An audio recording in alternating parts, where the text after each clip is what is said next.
Hi, Nigel. Sorry to bother you. Just seems to be a few more issues with some of your people.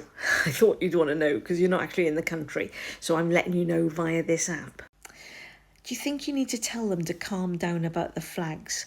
It seems to be what their focus is, but actually social care, education, all of that sort of stuff is really quite pressing at the moment. Well done to your bloke for last night on BBC Question Time. He was, well, everything I thought he was going to be, but seemingly there's a bit of a problem with his attendance. You might want to look at that. People have started to notice that you can't organise a piss-up in a brewery.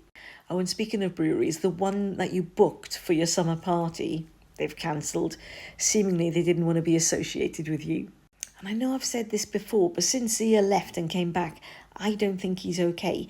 And I'm curious why you keep pushing the "it's remarkable what we've done in 12 months" line. Because the Brexit Party is older than 12 months. It's an easy mistake when you're selling a lie. Here's you again showing that you guys are so fragile that you're afraid to teach children critical thinking skills, and instead you want to teach them a sanitised version of our history. And speaking of children, you might want to tell Zia to grow up himself. He was supposed to be making the party professional, but he thinks everybody should celebrate Dame Andrea Jenkins, her of Flick the Birdie fame, for saying "hello arsehole" to a Tory MP. Andrea's loving the reputation and carries on with childish names online. Another local councillor who's platformed quite a lot is Jamie McAvor, who interestingly enough has still never addressed the fact that he allegedly sent dick pics and that's why he had to leave the Tories. But anyway, I digress. Here he is saying that they're fed up with the Tories and Labour just bickering. Not like you, Nigel? When somebody pisses you off, you report them to the police, you say they're dementing, brief the press against them and quickly take away the whip. No bickering with you.